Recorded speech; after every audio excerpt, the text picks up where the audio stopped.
My name is Elaine Parker, and I have lived most of my life pretending my heart was made of stone.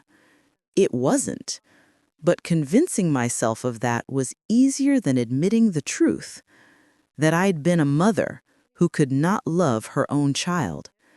And this is the part of my life I spent running from. I live in Savannah, Georgia, in an aging house tucked behind a canopy of live oaks. People say Savannah is charming, haunted, but charming. I suppose that describes me too. I wasn't always cold. I didn't come into motherhood wanting to fail. But life has a way of reshaping you, sometimes into something sharp, sometimes into something hollow. My husband, Mark, died when our daughter was 4, a highway accident on I-95, a storm, a truck, and a sudden absence that rearranged our entire world. He was the soft one, gentle, warm, patient. And when he died, the softness went with him. I became the kind of woman people describe as strong, but what they really mean is hard. My daughter Lydia inherited everything from him: his laugh, his eyes, his way of standing with one hand tucked into his pocket, like he was holding on to something only he could feel. Looking at her was like looking at a ghost wearing a child's shoes. I resented that. I hated that. People never admit mothers can hate their children, but hatred is not always fire. Sometimes it is frost, cold, quiet, slow, growing in the spaces left unspoken. I fed her, clothed her, drove her to school, but I never held her again after the funeral. Not once. If you've ever kept someone at a distance because holding them meant touching your own grief, tell me in the comments. Sometimes truth is less cruel when it's shared. As Lydia grew older, she stopped trying to reach for me. Children are smart like that. They adapt. They learn where not to step, how not to speak, how to fold themselves into smaller versions just to fit inside the spaces you allow. By the time she turned 15, our home wasn't a home.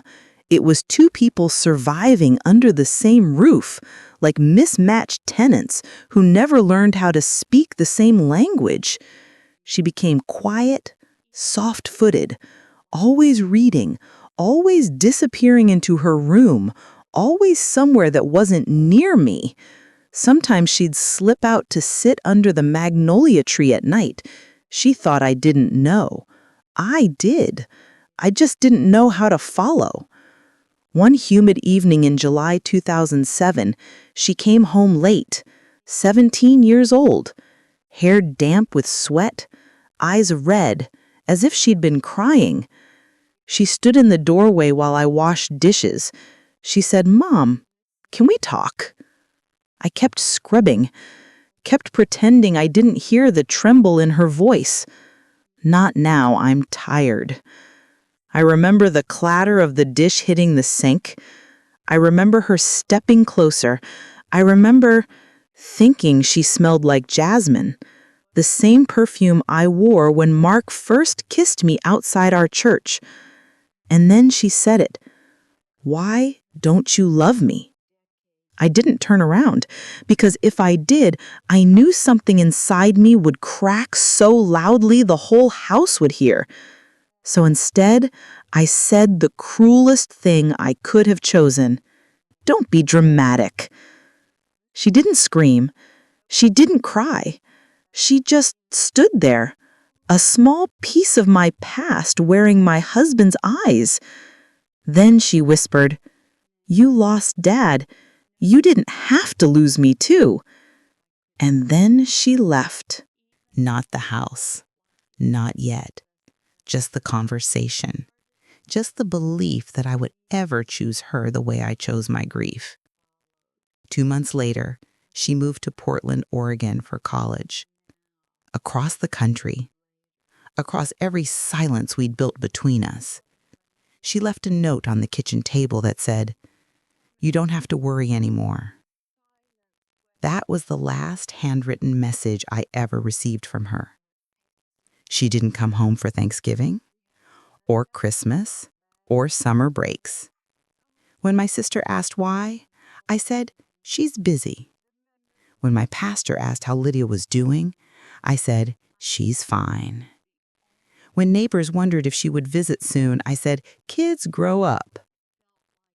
The truth was simpler. She didn't come home because it wasn't home. And for the next 30 years, we became occasional birthdays, polite Christmas messages, and an emotional distance wide enough to fit the entire map of the United States. If you're still here with me, tap the heart so I know you haven't walked away either. Some stories feel heavy, but they're easier when someone stays. This past March, around 5:41 p.m., I got a call from a number in Portland. A nurse introduced herself. Her voice was soft, too soft, the way nurses speak when they're holding someone else's heartbreak. "Miss Parker, your daughter, Lydia, has been admitted." The world around me narrowed to a pinhole. She explained something about exhaustion, severe burnout, a collapse at work. I didn't hear anything else. The only word I heard was daughter. A word I hadn't let myself feel in decades. I booked the next flight out of Savannah, packed a bag without thinking, and for the first time in 30 years, I moved toward her instead of away. When I unlocked her apartment door, the nurse had handed me the keys. I froze. Everything was clean, warm, soft, filled with plants and quiet colors and tiny signs of a life I knew nothing about. And on her coffee table, placed neatly beside a cup of tea that had gone cold, was a journal, a navy blue diary with gold edges. Her name was written inside the cover. "Property of Lydia Parker. Please read only if you love me." My breath caught in my throat. 30 years of walls, of pride, of coldness, compressed into one sentence. I sat down on her sofa, and held the diary like it was something alive. Outside the window, Portland rain slid down the glass in thin silver lines. Inside the room, my heart began to break in ways I hadn't prepared for. I opened her diary to the first page. Just one. And there, in my daughter's handwriting, were the words that shattered the woman I had worked so hard to become. I keep trying to understand why my mother couldn't love me. So now I write, hoping the truth will hurt less on paper than it does in my chest. I dropped the diary. It fell softly onto the rug. But the sound inside me? That sound was a collapse. A crack 30 years in the making.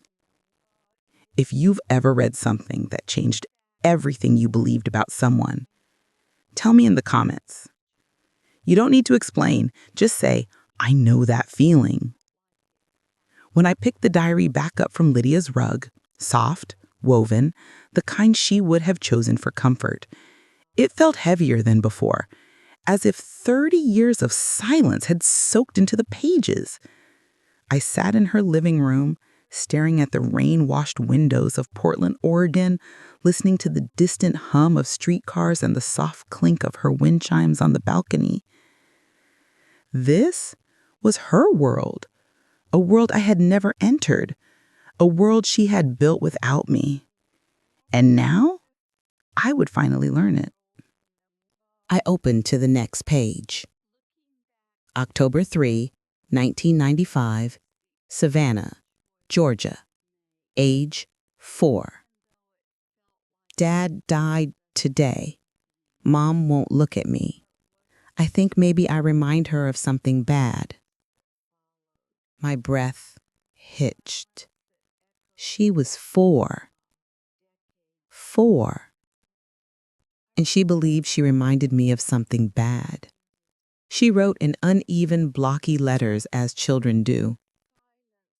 Some words were backwards, some too big. Yet every word felt like a blade sliding under old, bruised skin. She wrote, "I wanted to sit with her on the couch like Dad used to do with me, but she closed the door and locked it. So I sat in the hallway and pretended I could hear her heartbeat. I closed the diary and pressed my hand against my mouth. I remembered that day. I remembered locking myself in the bedroom because I couldn't breathe. I remember sinking to the floor, grieving my husband so violently that I thought I would scream the paint off the walls. But I also remembered the tiny shadow through the gap under the door. Her, sitting there, trying to hear my heart beat. Even now, at 64, the memory stung like a fresh wound.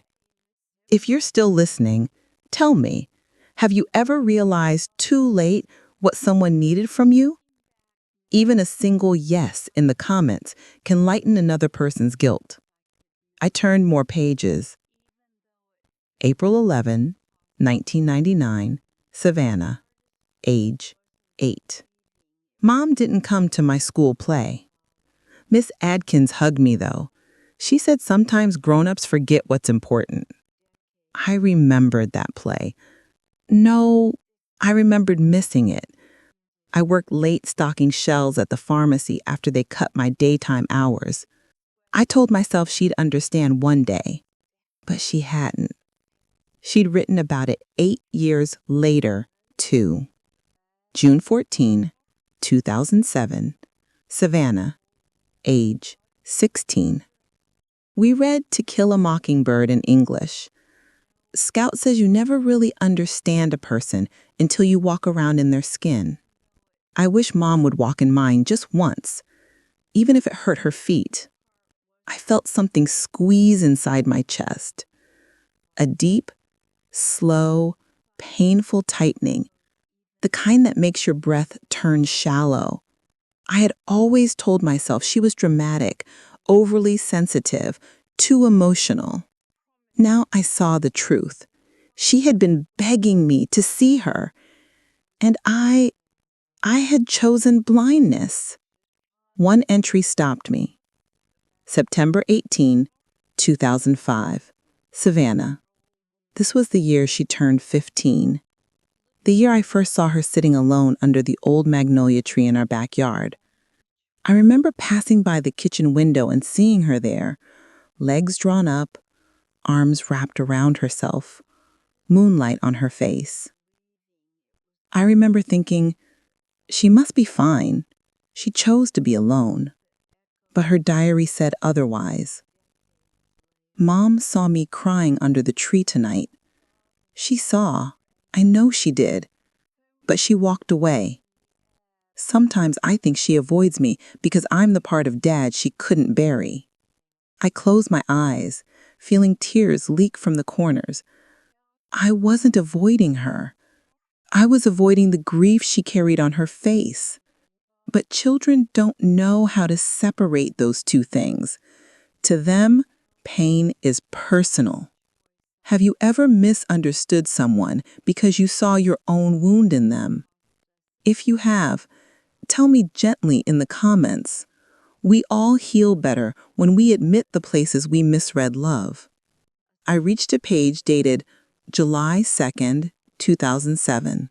Savannah. The night she asked, "Why don't you love me?" I tried to talk to Mom tonight.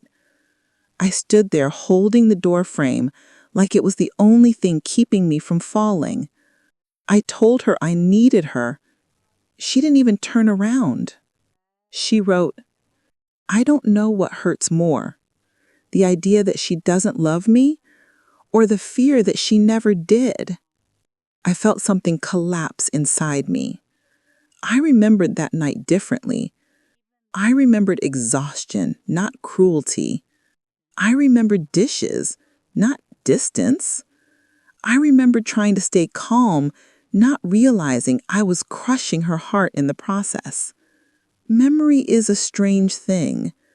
It protects us from the full truth, but a diary does not. More pages. August 24th, 2008, Portland, Oregon. Age 18. Oregon feels like starting over. The air smells like pine and cold water. People smile with their eyes here. I don't think I've ever had space to breathe like this. But sometimes, even in the quiet, I still hear Mom's silence. I trace the words with my finger. She was across the country, but the silence I gave her followed. I want to call her, but I don't know what she would say if I whispered, "I miss you," or worse, what she wouldn't say. I lean back on her couch in Portland and let the weight of her longing fall on me like rain. My daughter had been living in ache for 30 years. 30 years. And I had been telling myself she didn't care. We lie to ourselves when the truth feels too sharp to swallow. More entries. March 2nd, 2011, Portland. Got the job at the community clinic. I wish I could tell Mom. I think she'd be proud. Or maybe that's just a dream I refuse to give up. June 7th, 2015, Portland. Met someone today. His name is Cole. He asked if I had family. I said, no. Then I said, well, not really. I froze. She had loved someone, and I had never known his name. October 29th, 2017, Portland. Cole asked why I don't invite Mom for the holidays. I couldn't explain something that has 30 years of missing pieces, so I just told him, some people are safer to love from a distance. My breath trembled. I had been teaching her distance since she was 4. Then, this entry, May 14th, 2024, Portland. I dialed Mom's number today. I just stared at it. I wanted to say, hi, Mom. I'm tired. I'm lonely, and I still want you. But I couldn't press call. I was scared she'd say, what do you want? And I'd break all over again. I felt like I was drowning in guilt, in regret, in 30 years of unsaid things that had calcified into something sharp. And then, her most recent entry, February 11th, 2025. I read it slowly, every word a quiet earthquake. Work is too heavy. I see patients every day who break apart in my hands, and I don't know how to keep holding the pieces. I wish Mom were the kind of mother I could call. I wish she were the kind of mother who would say, I'm here. Sometimes I wonder if she ever wanted me. And then I hate myself for wondering. At the bottom of the page, she has scribbled, if anything happens to me, I hope she knows I tried. I hope she knows I never stopped wanting her. My fingers went numb. I closed the diary and pressed it against my chest as if holding it could somehow hold her. I whispered into the quiet apartment. I didn't know Lydia. I didn't know. But that was the problem, wasn't it? I had never tried to know. I walked into her bedroom. The soft glow of the lamp painted the room in warm gold. Her bed was neatly made. A half-finished cup of chamomile tea sat on the nightstand. A framed photo of her standing by the ocean in Oregon leaned against a stack of books. She looked so alive in that picture, so brave, so alone. My knees weakened. I sank onto the edge of her bed and whispered aloud for the first time in 30 years, "I failed you." Not in anger, not in regret, but in truth. And truth, even when painful, is the beginning of justice. If you're still with me, write anything in the comments. A heart, a word, so I know you're here. Stories like this are heavy, but they're easier when someone listens. When Lydia finally opened her eyes, it was not the dramatic moment you see in movies. There was no sudden gasp, no whispered, "Mom," no great sweeping change of light. It happened quietly, softly, like dawn slipping under a doorframe. I was sitting in a chair beside her hospital bed in Portland, Oregon, holding a cup of lukewarm coffee the nurse had left for me. The rain outside tapped the window with that soft Oregon persistence, steady, gentle, like it was trying to soothe a wound it didn't understand. Her eyelashes fluttered first. Then her fingers twitched against the blanket. Then her eyes opened. And the first thing she did wasn't look at me. She looked at the ceiling, as if returning to the world required a moment of separation. I stood slowly, afraid I'd startle her, afraid the air between us would shatter. "Lydia?" My voice sounded unfamiliar, small, maybe even scared.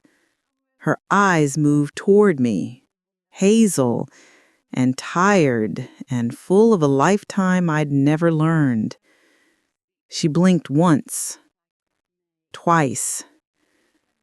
Then she whispered, voice dry as paper, "Mom?" My knees nearly buckled.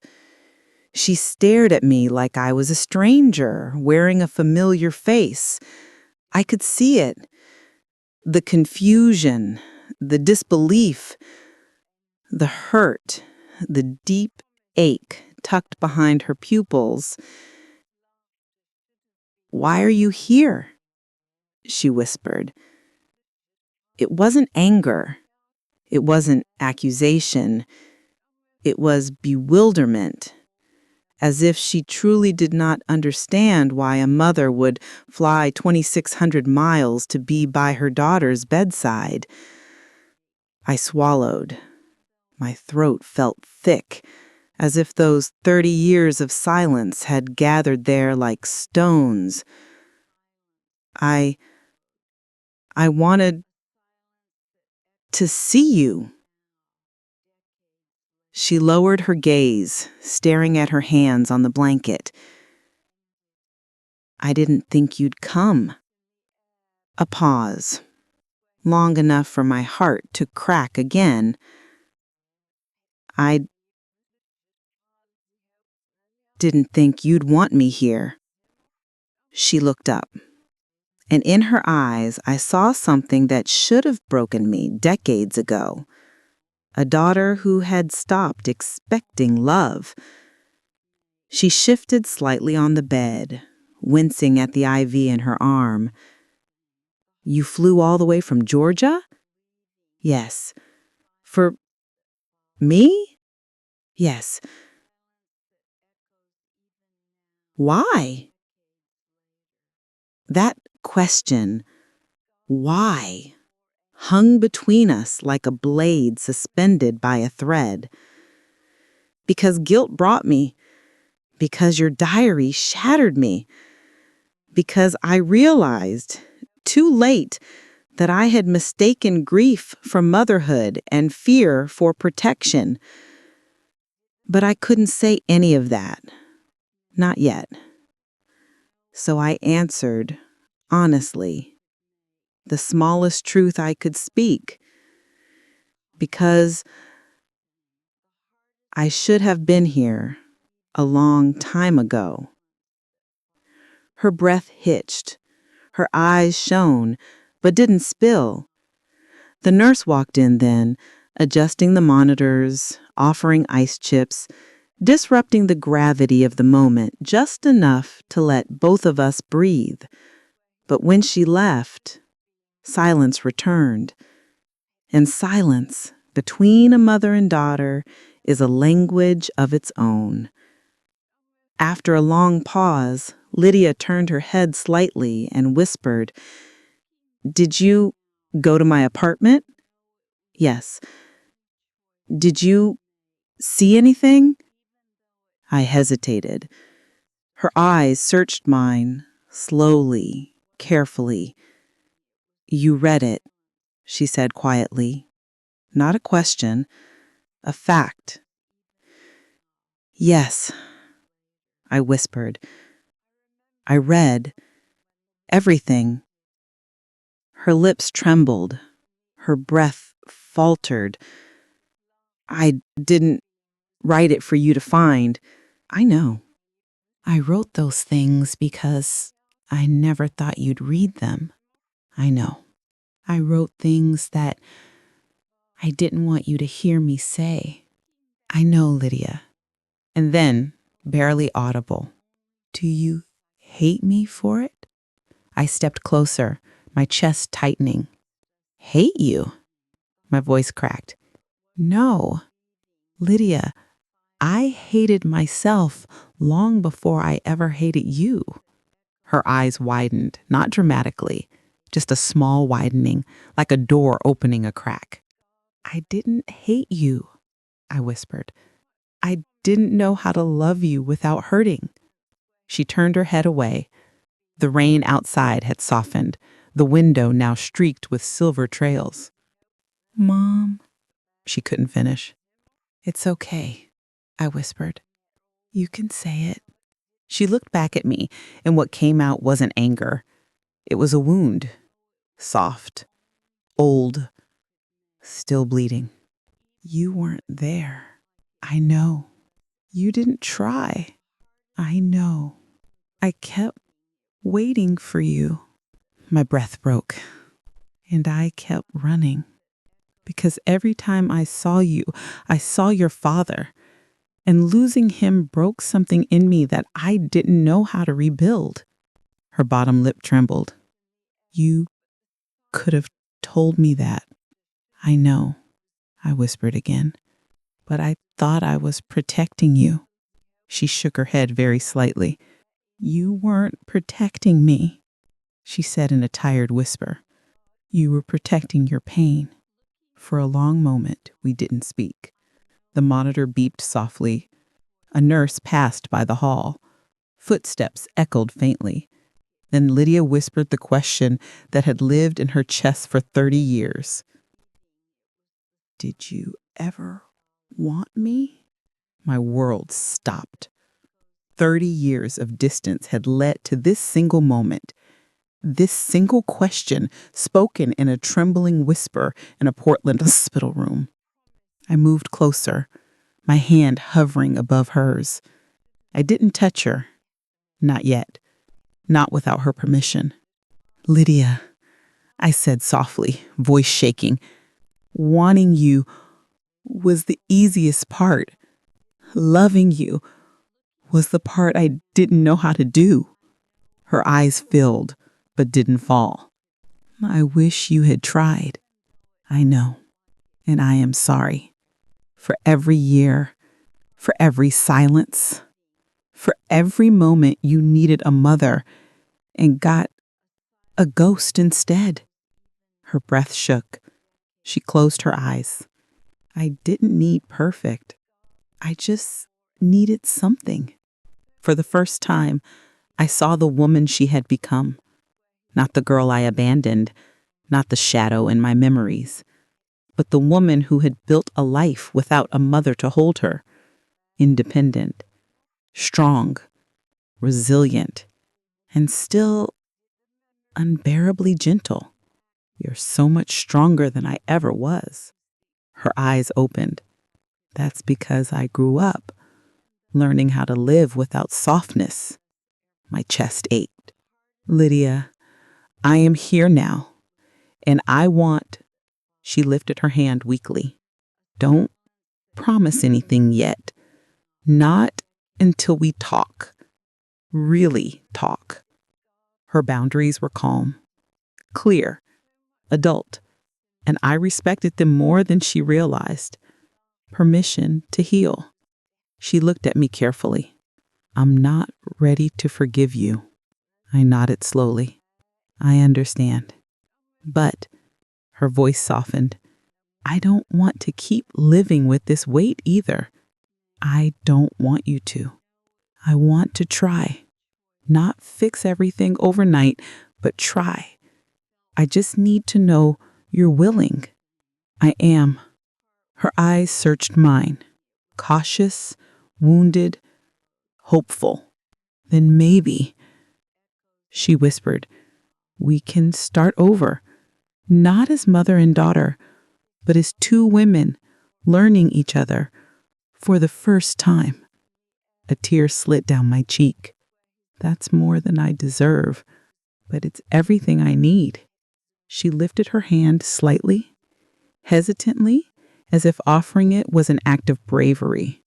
Can you hold my hand?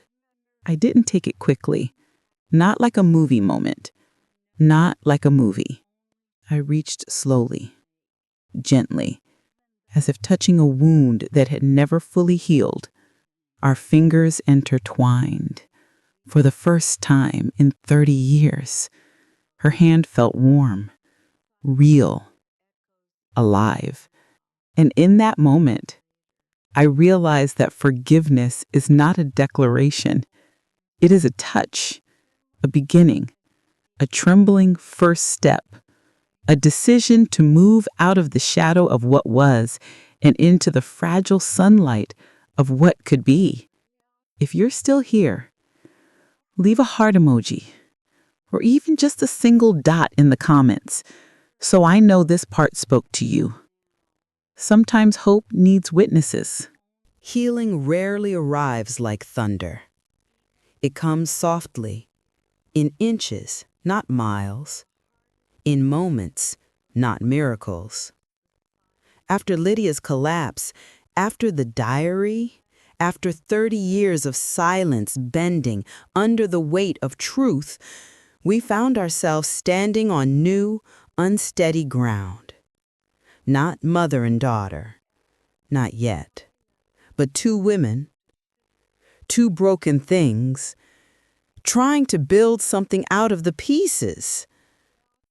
I stayed in Portland, at first because she needed me, then because I wanted to, and eventually because I couldn't imagine leaving. Every morning, I sat by her bed in the hospital, not fussing, not pushing, just being there, quietly present, the way I never had been before. The nurses noticed. "You're the mom?"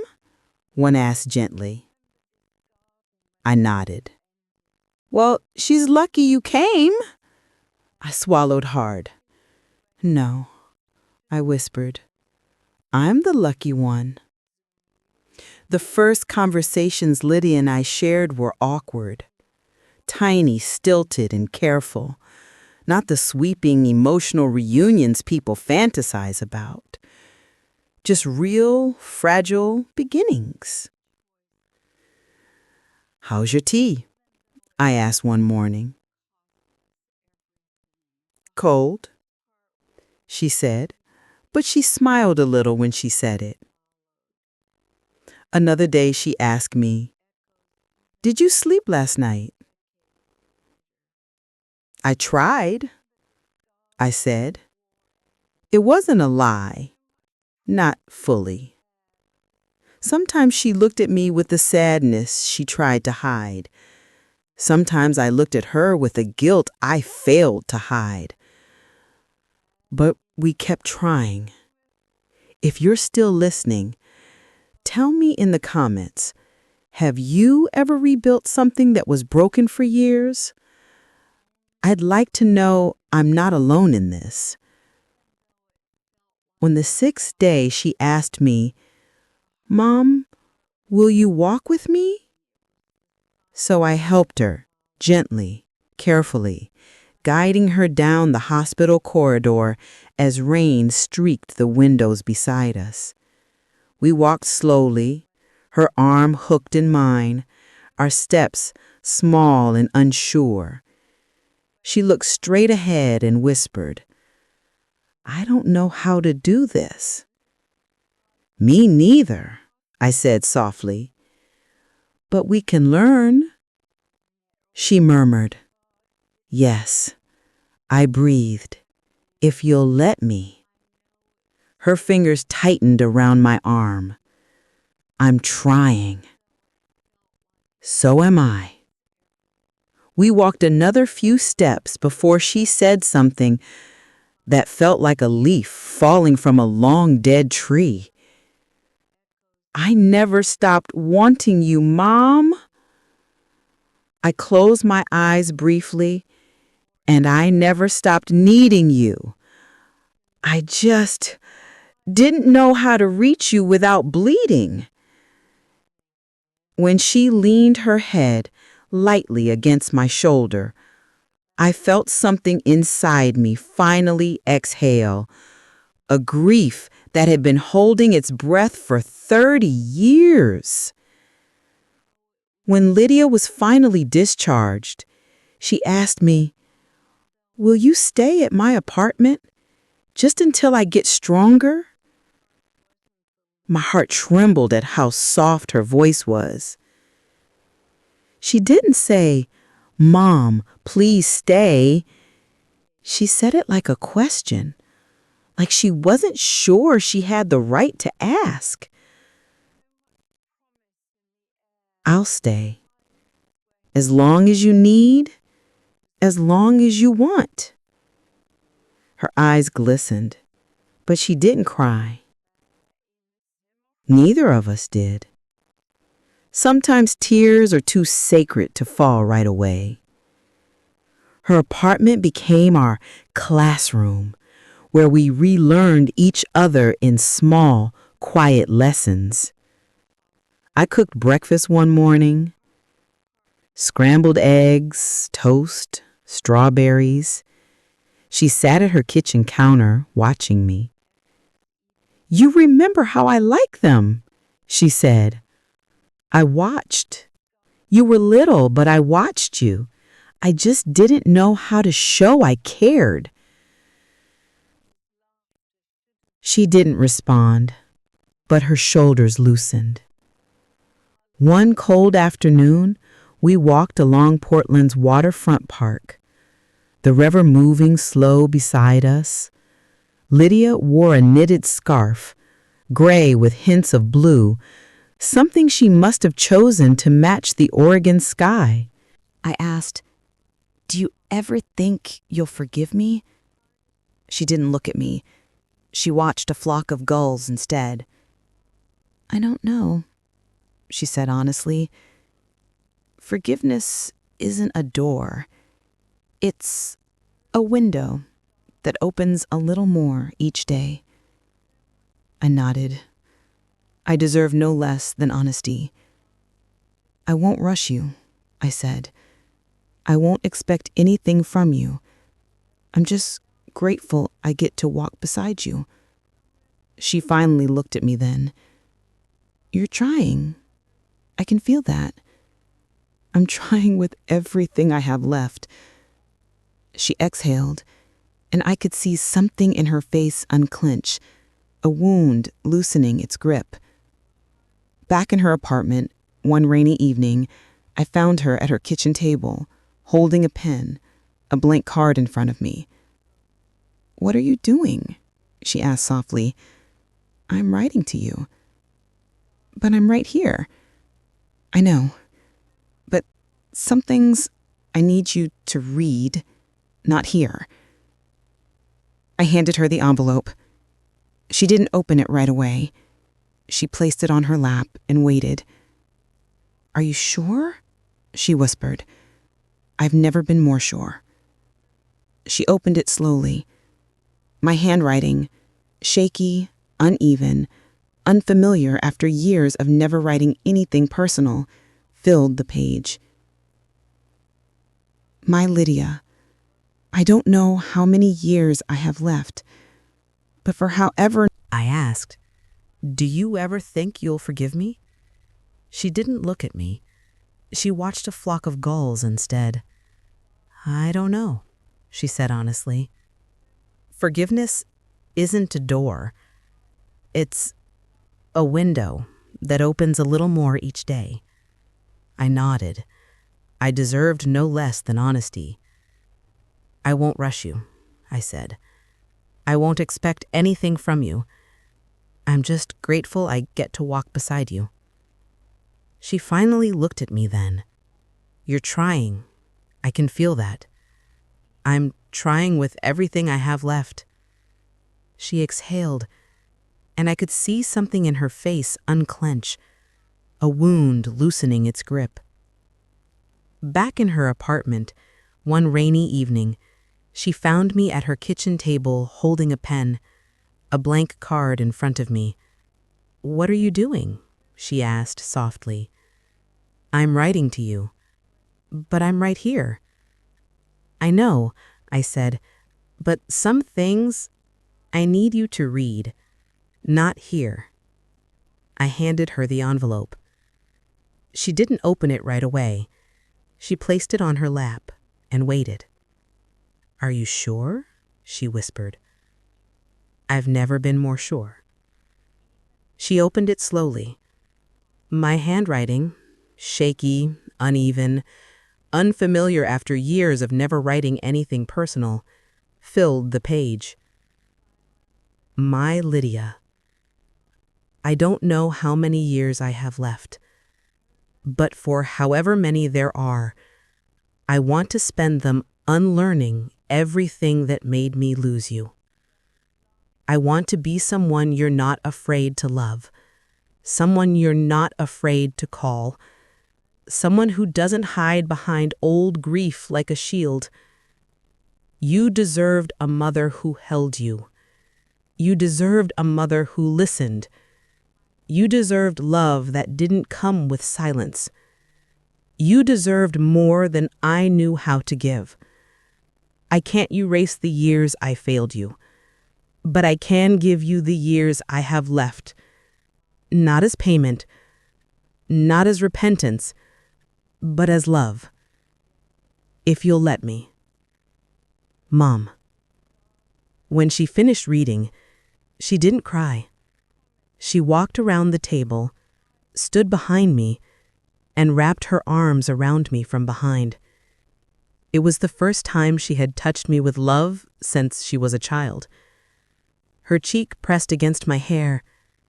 Mom, she whispered, I think this is the first time you've ever written the word love to me. It won't be the last, I whispered. Later that night, she hugged me, really hugged me.